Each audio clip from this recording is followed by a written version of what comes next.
ایک خصوصاً ایک شخصیت جو ملک پاکستان میں سب کے لیے شناختہ شدہ تھے اور پاکستان سے باہر بھی، وہ معروف خطیب علامہ طالب جوہری رحمۃ اللہ علیہ تھے، جن کی وفات ہوئی وہ بھی کرونا سے نہیں ہوئی بلکہ دل کے عارضے میں مبتلا تھے، اور لیکن ان دنوں میں ان کی وفات ہوئی ہے۔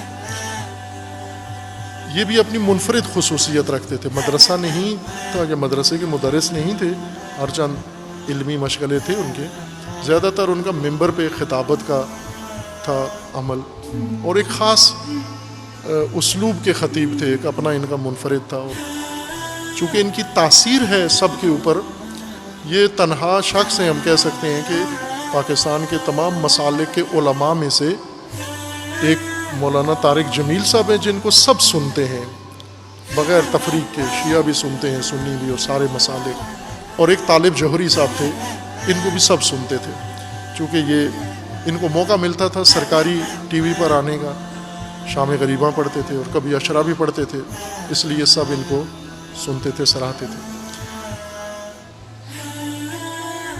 ان کے مد میں کچھ کہنا چاہتا تھا، لیکن میں نے ایک مقالہ مضمون پڑھا، مجھے وہ اچھا لگا تو اس کا میں حوالہ دے دیتا ہوں۔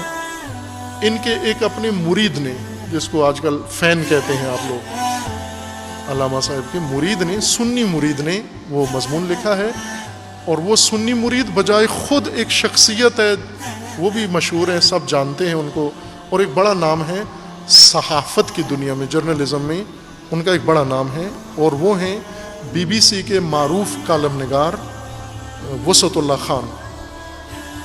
اکثر لکھتے ہیں اور بڑے منفرد انداز سے لکھتے ہیں صحافت کی دنیا میں وسعت اللہ خان۔ لبرل سوچ کے آدمی ہیں، مذہبی نہیں ہیں، لیکن جہاں تک ان کے آثار قلمی کا، کالم کا، بی بی سی میں بات سے بات، ظاہر ان کا کالم کا عنوان ہے بات سے بات، کبھی کبھار لکھتے ہیں وہ، اور بہت ہی خوبصورت لکھتے ہیں، اکثر خوبصورت تحریر ہوتی ہے ان کی ہر پہلو سے، بڑی گہری نظر ہوتی ہے ان کی حالات پر، اور بے لاگ تبصرہ ہوتا ہے بے باک طریقے سے، جس طرح باقی صحافی ہوتے ہیں ڈرے ہوئے، سہمے ہوئے، جھجکے ہوئے، یا تعصبات کا شکار ہیں، اس طرح کے نہیں ہیں، یہ کھل کے لکھتے ہیں، جو ان کو صحیح لگتا ہے وہ کسی کے بارے میں بھی ہو کہہ دیتے ہیں، منفرد یہ بھی صحافی ہیں، اس لیے ان کی بات کا وزن ہے۔ میں اس لیے کہہ رہا ہوں کہ انہوں نے علامہ طالب جوہری صاحب کے بارے میں بھی بی بی سی میں لکھا ہے کہ ممبر کے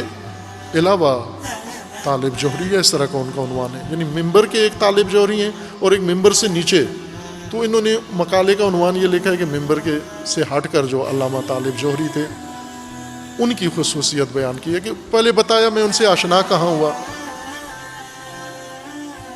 وسعت اللہ خان، اب اگر آپ پڑھتے ہیں صحافیوں کو، اور صحافیوں کا علم ہے پاکستان میں کس طرح کے صحافی ہیں، کیا ضمیر ہے ان کا، کس کے حق میں لکھتے ہیں، کس کے خلاف لکھتے ہیں، پھر آپ کو اس صحافی کا اندازہ ہوگا۔ لیکن اگر کسی کو نہیں پڑھتے تو بہت اچھے ہیں آپ، اگر کسی صحافی کو نہیں پڑھتے آپ، سب سے بہترین حالت یہی ہے آپ کی، اس کو قائم رکھیں۔ لیکن اگر پڑھتے ہیں آپ تو وسعت اللہ خان اچھے لوگوں میں سے، اچھے لکھاریوں میں سے، خصوصاً جو ادبی طور پر ان کی تحریر میں جو روانی ہے، وہ ایک بڑے ماہر قلمکار کی علامت ہے، اور مطالب کے اوپر گرفت اور اس حقیقت تک رسائی ان کی، اور اس کو روانی اور خوبصورتی کے ساتھ جس طرح وہ شخص پیش کرتا ہے، بے نظیر ہے، یعنی اس پہلو سے۔ بیچ میں ہم جنس پرستوں کی بھی حمایت کر جاتے ہیں، اور جو کچھ مغرب میں ہے اس کی بھی بیچ میں حمایت، ہر صحافی ہے ظاہر ہر طرح کی بات لکھ دیتا ہے۔ بہت سارے ان کے تاریخی نوعیت کے کالم ہیں، وہ پڑھنے چاہیے۔ اس علامہ طالب جوہری صاحب کے بی بی سی کی سائٹ پر موجود ہے یہ مضمون، اسے رجوع کریں۔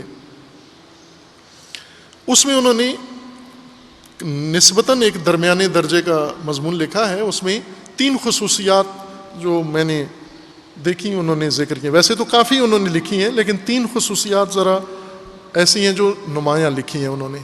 اور وسعت اللہ خان بہت زیرک آدمی ہیں، بہت نکتہ سنج آدمی ہیں، اس حوالے سے بھی میں عرض کر رہا ہوں. یعنی دونوں موصوف جن کے بارے میں لکھی ہیں اور جس نے لکھی ہیں دونوں ہی قابل تعریف ہیں. ایک خصوصیت انہوں نے یہ لکھی ہے ان کی کہ یہ اپنی تقریروں میں تبرہ نہیں پڑھتے تھے. وسعت اللہ خان نے یہ لکھا.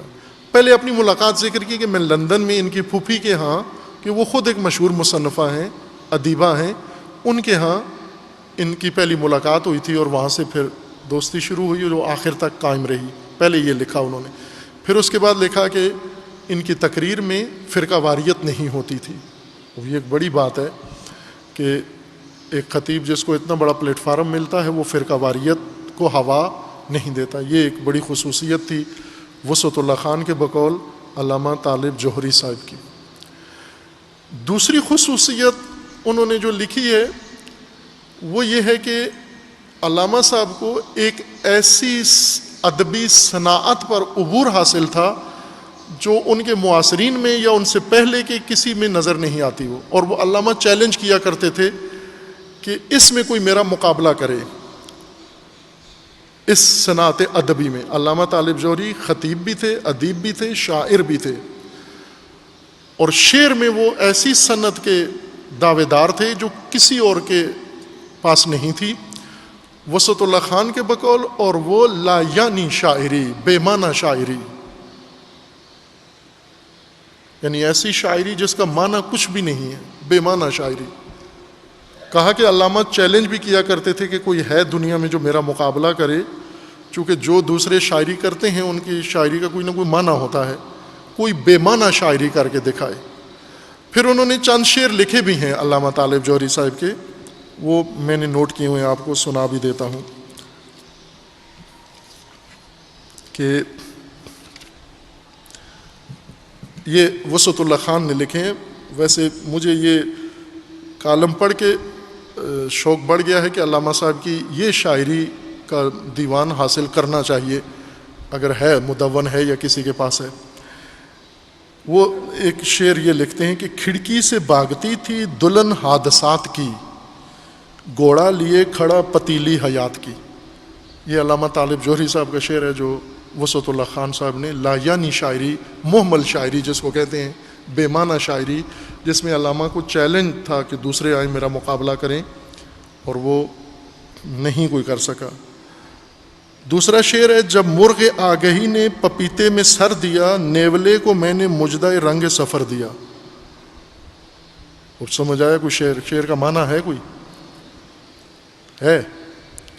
بے معنی شعر میں بھی آپ کو معنی سمجھ آ گیا ہے. خوب یہ لا یعنی بات کرنا، لا یعنی شاعری، یہ وسعت اللہ خان نے ان کے کلام میں تشخیص دی اور کہا کہ اس میں ان کو عبور تھا اور ملکہ. یہ پہلے علم میں نہیں تھا ہمیں کہ، اور یہ شاعری ظاہر ہے منفرد اسلوب ہے، پہلے کسی شاعر کا بھی نہیں سنا ہم نے لا یعنی یا بے معنی شاعری کسی نے کی ہو. تیسری چیز بہت خوبصورت وسعت اللہ خان نے ذکر کی ہے، چونکہ ان کے بقول کے علامہ صاحب بہت ہی کھلے مزاج کے، اور جیسے ممبر پہ تھے ایسے محفل میں نہیں تھے. محفل میں وہ بڑے متواضع اور مہماندار اور مہمان نواز تھے، اور گپ شپ کھل کے لگاتے تھے ہر موضوع پر. تو کہا کہ میرے ساتھ بھی ان کی کافی ہو گئی بات چیت، دوستانہ ہو گئی. تو اپنے بارے میں جو انہوں نے الفاظ ذکر کیے کہ علامہ مجھے اس الفاظ سے، تو لاڈ پیار والے الفاظ تھے. یہ نقطہ خصوصاً یہ میں وہ پڑھوں گا نہیں جو کچھ وسعت اللہ خان نے لکھا ہے، اس کے لیے آپ کو کہوں گا آپ رجوع کریں، چونکہ میں پڑھوں گا تو رنگ مسئلے کا کچھ اور ہو جائے گا. وسعت اللہ خان کے الفاظ پڑھیں گے تو آپ کو شاید مزہ کچھ اور آئے. اس میں انہوں نے لکھا ہے کہ ایک دفعہ علامہ طالب جوہری صاحب نے مجھے کہا کہ تو جو اتنا تیز ترار آدمی ہے، ذہین ہے، واقعاً وسعت اللہ فوق العادہ ذہین آدمی ہے. اس کی تحریریں بتاتی ہیں کہ پیچھے بہت دماغ ہے اس شخص کے اندر، اور جرت بھی ہے، اور قلم بھی ہے، اور مہارت بھی ہے، اور اسلوب بھی ہے، ہر چیز ہے اس کے اندر. علامہ طالب جوہری صاحب کا شاگرد بھی ہے، مرید بھی ہے، سنی ہے. ایک دن علامہ کہتے ہیں کہ مجھے علامہ نے کہا کہ تو اتنا تیز ترار ذہین آدمی ہے، تو شیعہ کیوں نہیں ہو جاتا؟ یہ انہوں نے وسعت اللہ خان سے کہا. وسعت اللہ خان زندہ ہے، ابھی شاید کراچی میں ہوتے ہیں بی بی سی کے کارکن، لیکن ہوتے کراچی میں. انہوں نے بہت خوبصورت جواب دیا. خود کہتے ہیں میں نے فی البدی جواب دیا. میں نے انہیں کہا کہ اگر وہ فلاں شخصیت شیعہ نہ ہوتی تو میں ہو جانا تھا، میں نے شیعہ، لیکن جب وہ شیعہ ہے تو پھر مجھ میں جرأت نہیں ہوئی کہ میں شیعہ ہونے کا اعلان کروں. یعنی وسعت اللہ خان نے نشاندہی کی طالب جوہری صاحب کے اس دوستانہ بات میں کہ آپ شیعہ ہو جاؤ، تو وسعت اللہ خان نے اپنے شیعہ ہونے کی راہ میں رکاوٹ جو پیش کی وہ بہت دلچسپ ہے. وہ ہر پاکستانی شیعہ کو معلوم ہونی چاہیے. اس کے لیے آپ رجوع کریں وسعت اللہ خان کے کالم کی طرف.